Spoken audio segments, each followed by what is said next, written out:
이 본문 이야기는 성경에서 가장 잘 알려진 이야기인 다윗과 골리앗 이야기입니다. 교회를 다니지 않는 사람들도 다 다윗과 골리앗의 이야기는 알고 있습니다. 그러니까 그 정도로 유명한 이야기인 것입니다. 오늘은 이 다윗과 골리앗이 싸우기 직전의 모습을 우리가 함께 보면서 우리에게 주신 하나님의 은혜를 나누고자 합니다. 오늘 본문을 보면 이 분노의 모습이 나오고 있습니다. 먼저 다윗이 분노하는 모습을 볼 수가 있습니다. 어떻게 하나님의 마음에 합한 사람이 분노할 수 있을까라는 생각을 우리가 할 수는 있지만 이 성경 자체는 이 분노가 죄라고 이야기하지는 않습니다. 그것보다는 우리가 분노가 일어날 때 그 분노가 무엇을 향한 분노이고 그리고 그 분노를 어떻게 해결하느냐에 따라서 분노가 우리에게 유익하기도 하고 때로는 우리와 그리고 또한 우리에게 속해져 있는 사람들에게 해를 끼치기도 할 수가 있는 것입니다.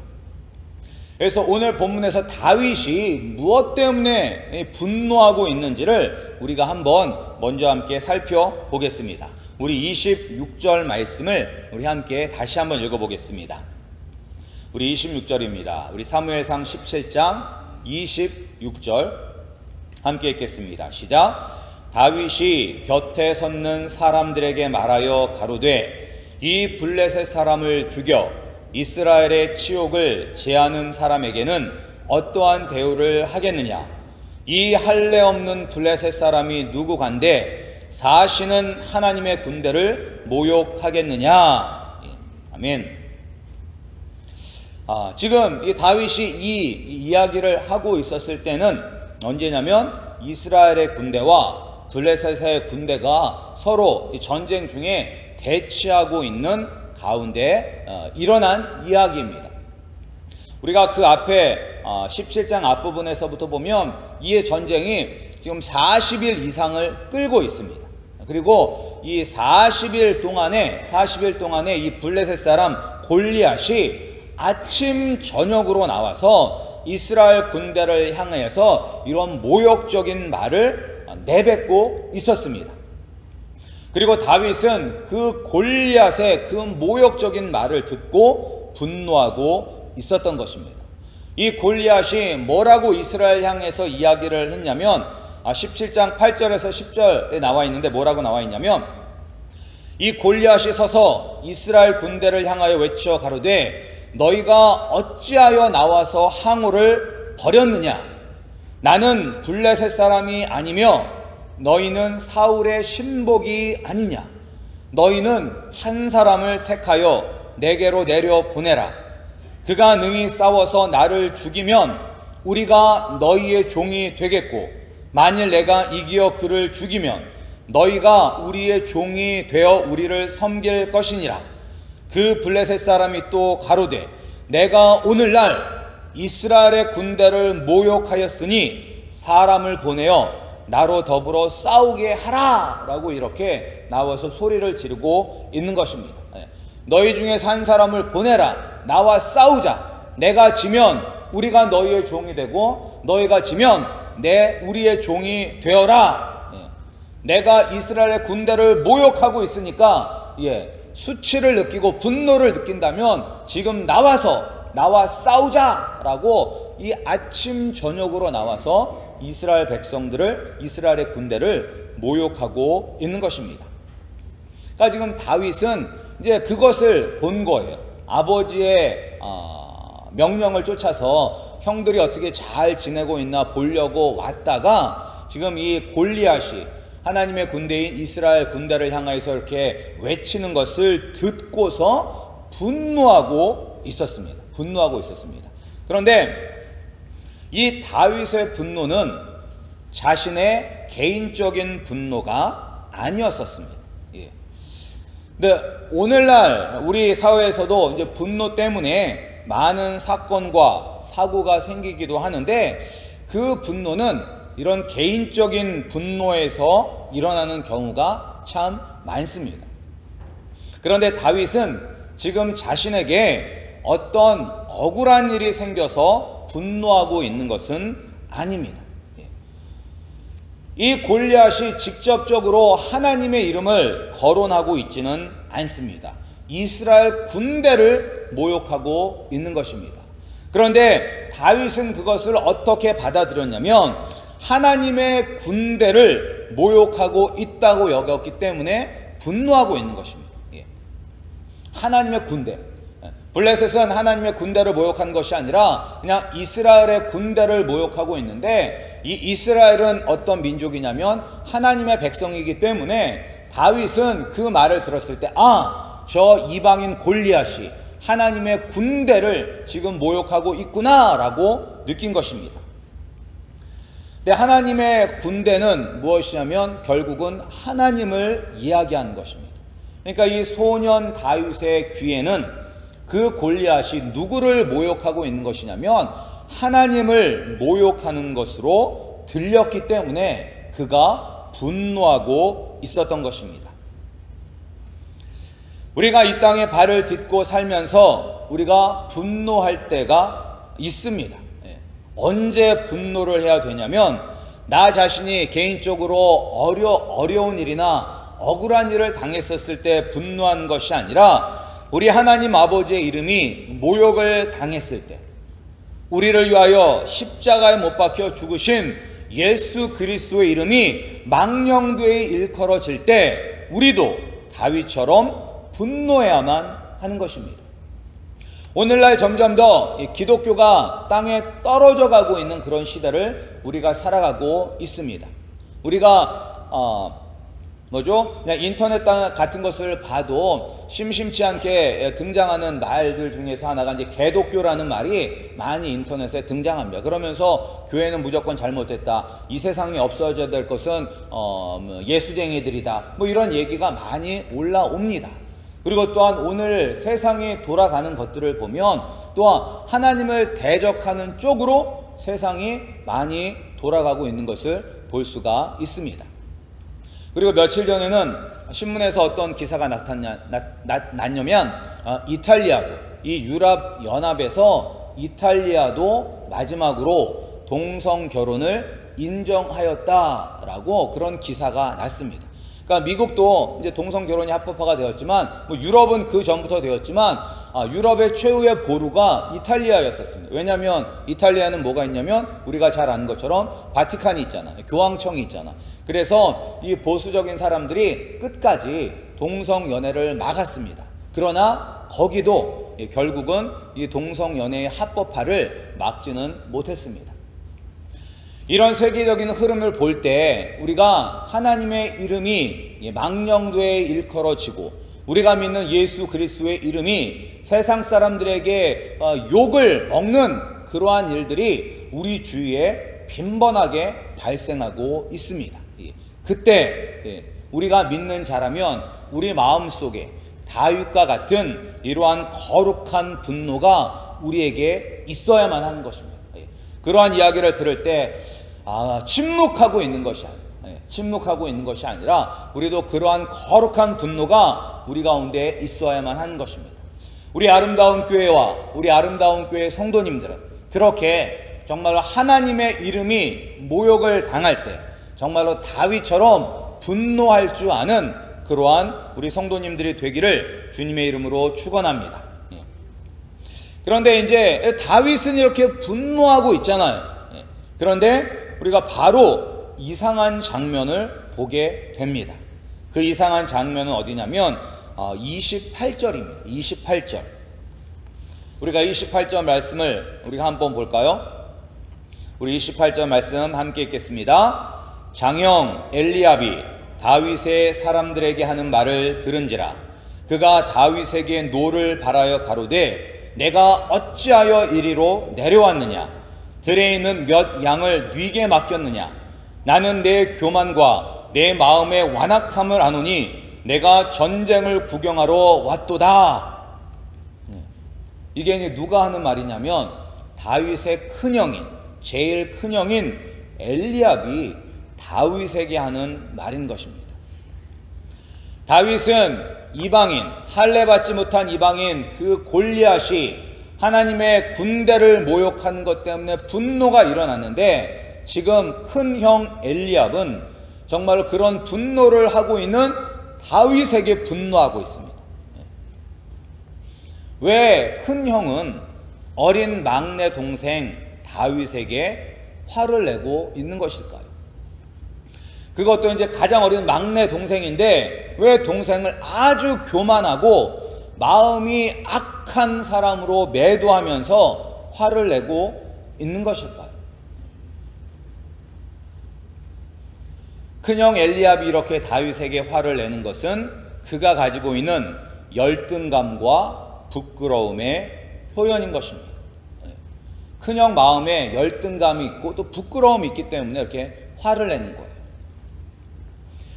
골리앗이 40일 동안 아침 저녁으로 이스라엘을 모욕하였는데, 40일 동안 아침 저녁으로 그 모욕을 들었던 이스라엘 군대 가운데는 한 사람도 그러한 분노와 이런 수치를 느끼지 못했었을까요? 다윗만 그러한 분노와 수치를 느끼고 이스라엘 군대는 아무도 그런 분노와 수치를 느끼지 못했었을까요?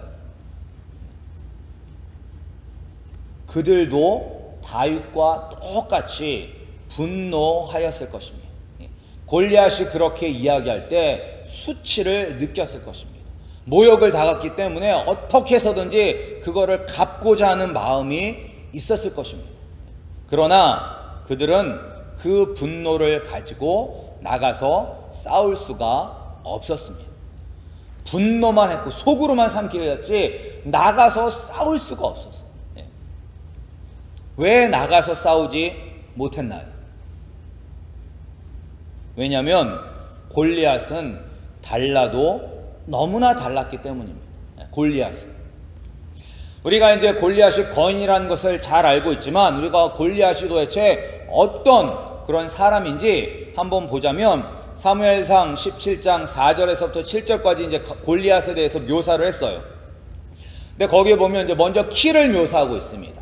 키가 얼마냐면 6규빗 한 뼘으로 나와요. 6규빗 한 뼘. 근데 이제 우리가 이런 식으로 보면 이게 도저히 우리가 감이 안 오잖아. 도대체 6규빗 한 뼘이 얼마나 큰 건지는 알 수가 없잖아. 근데 이것을 이제 우리가 미터로 계산하면 골리앗의 키가 얼마냐면 2m 93cm입니다. 2m 93cm. 그러니까 거의 3m는 되는 거예요. 3m. 그러니까 영어로 미국에서는 그 피트니까 9피트 6 되는 거예요. 9피트 6. 그리고 그가 입고 있는 갑옷의 무게가 얼마냐면 성경에는 놋 5,000세겔로 나왔는데 이 놋 5,000세겔이 58kg 되는 58kg, 약 58kg이 되는 무게예요. 그러니까 웬만한 성인 여성들의 몸무게죠. 58kg. 그러니까 영어로 따지면 127파운드예요. 갑옷만, 입고 있는 갑옷만. 그리고 또한 그가 창을 가지고 있었는데 그 창의 맨 마지막에 사람을 죽이는 창날이 있는데 그 창날의 무게가 철 600세겔입니다. 600세겔. 이것은 7kg예요. 7kg. 파운드로 하면 15파운드입니다. 그러니까 키가 3m가 되고 그리고 갑옷이 58kg의 갑옷을 입었으니까 그의 몸무게가 도대체 얼마나 될까요? 그러니까 이게 58kg니까 한 뭐 200kg, 한 300kg는 되겠죠. 그러니까 키 3m에다 300kg. 그리고 그가 이 창을 가지고 있는 창 끝에 그 철의 무게만이 7kg이니까 창도 엄청 길 거거든요. 그러니까 그런 사람이 딱 서 있으니까 이거는 분노는 했지만 내가 나가서 싸우면 반드시 죽는다라는 생각을 했을 것입니다. 누구든지. 그러니까 우리가 이 사울 왕이 이제 왕으로 될 때 그를 뭐라고 표현하냐면 그가 키가 다른 사람보다 머리 하나는 더 있다라고 이야기를 했어요. 그래서 이스라엘 백성들이 사울을 봤었을 때 정말로 장골이 기골이 장대한 것이 정말로 장군감이다라는 생각이 들었는데 그 사울이 골리앗 앞에 서면 유치원생 정도밖에 되지 않았던 것입니다. 그러니까 사울은 커도 너무 크기 때문에 그가 사람들이 도저히 나가서 싸울 생각을 할 수가 없었던 것입니다. 그래서 마음속에는 분노가 있고 마음속에는 그 수치와 모욕을 당한 것을 알고 있었지만 그들은 잠잠히 있을 수밖에 없었던 것입니다. 큰형 엘리압도 마찬가지였습니다. 자신도 분노하였지만 아무것도 할 수 없는 것에 대한 그런 열등감과 부끄러움이 있었는데 이 어린 막내가 와가지고는 저 블레셋 사람이 하나님의 군대를 모욕하는데 왜 아무도 나가서 싸우지 않느냐, 내가 나가서 싸우겠다 막 이렇게 이야기를 하고 있으니까 이게 막 순간적으로 확 열이 받는 거죠. 거기다가 또 엘리압은 무엇을 보았냐면 다윗의 기름 부음 받는 것을 직접 보았습니다. 그러니까 맨 처음에 사무엘이 볼 때는 엘리압을 보고도 이야 정말로 훌륭하다, 이 사람이 정말로 이스라엘의 왕이 될 만한 사람이구나 라고 사무엘이 생각했을 정도로 엘리압도 정말로 그렇게 훤칠한 사람이었어요. 그런데 그런 자기가 안 되고 어린 막내 다윗이 그 위대한 사무엘 선지자로부터 기름 부음을 받는 것을 봤을 때 그 마음속에 동생에 대한 그런 열등감이라든지 아니면 동생을 이렇게 안 좋아하는 마음이 있었을 것입니다.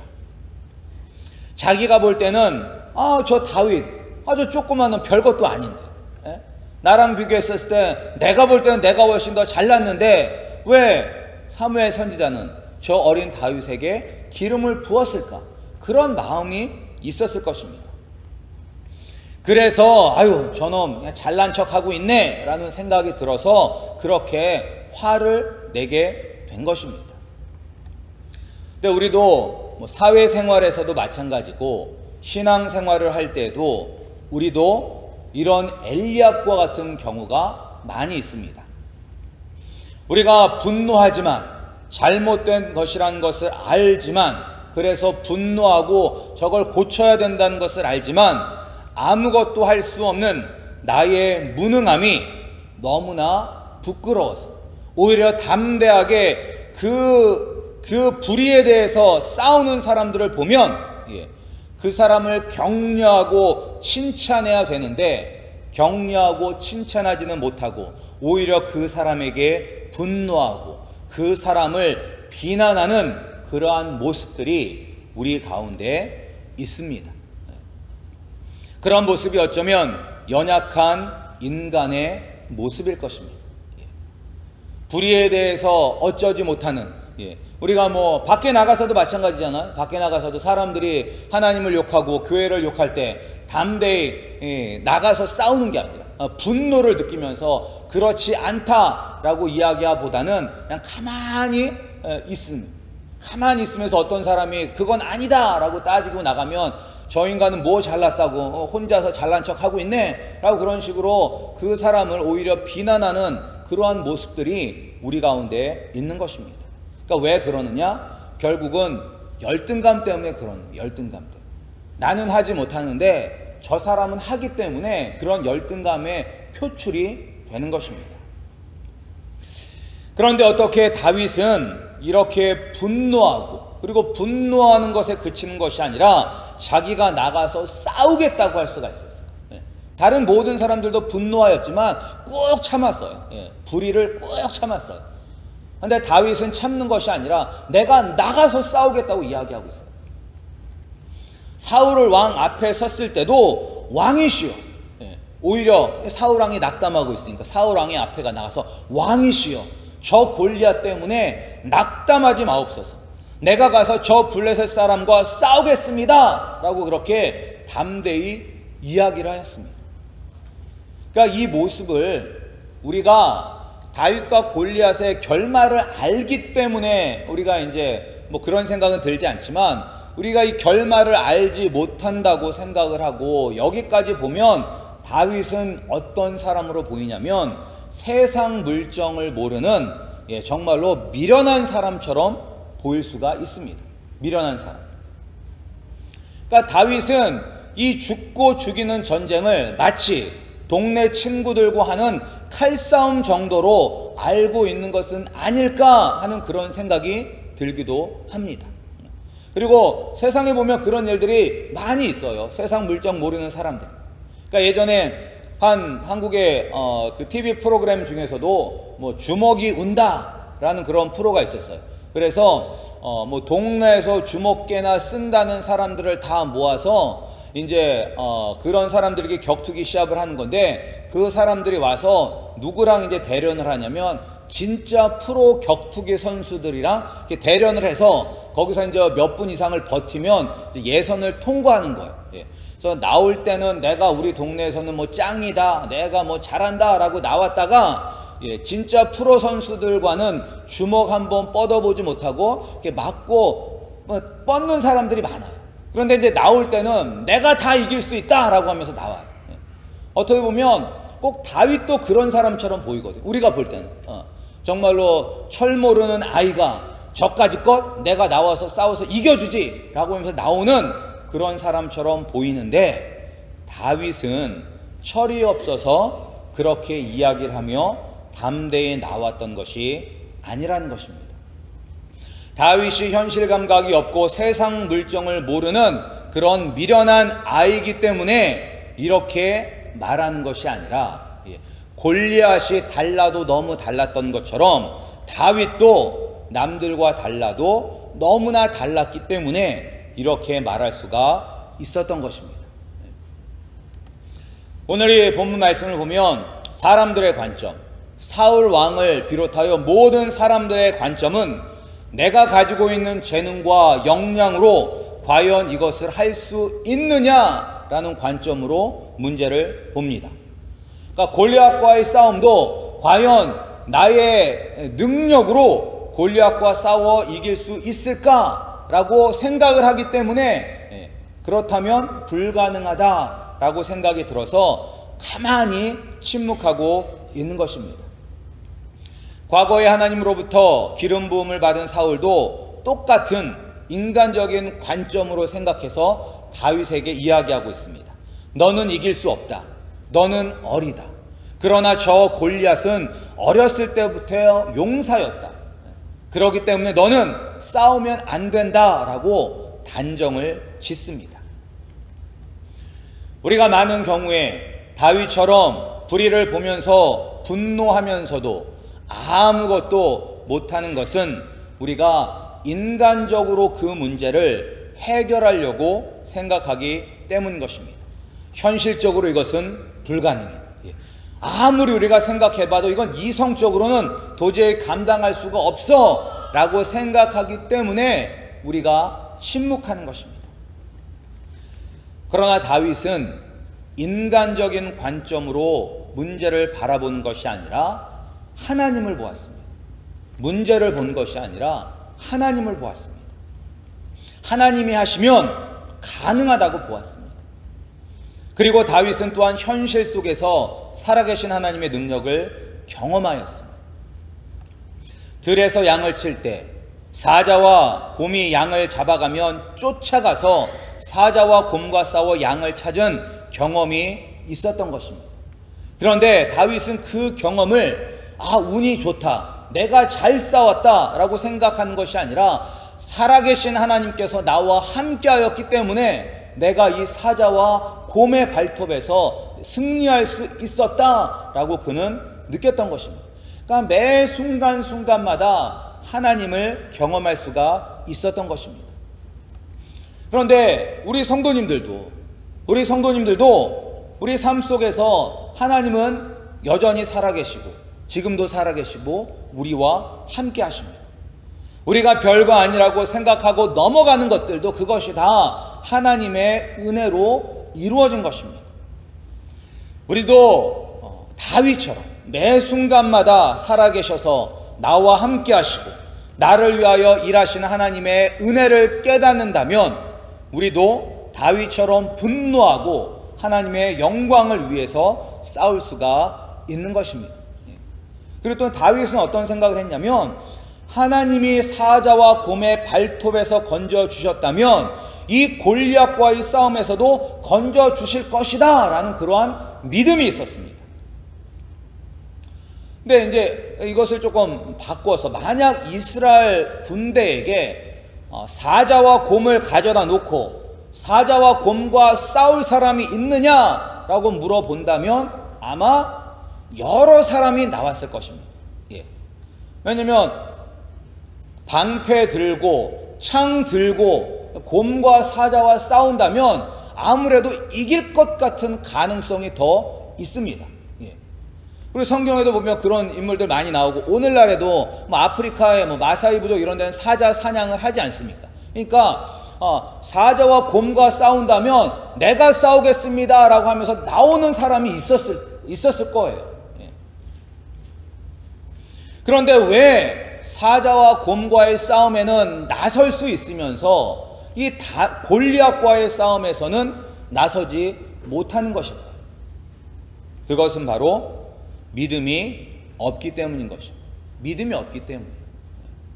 내가 사자와 곰과의 싸움이 하나님의 도우심이 아니라 내 능력으로 싸웠다고 생각하기 때문에 골리앗과 싸울 수가 없었던 것입니다.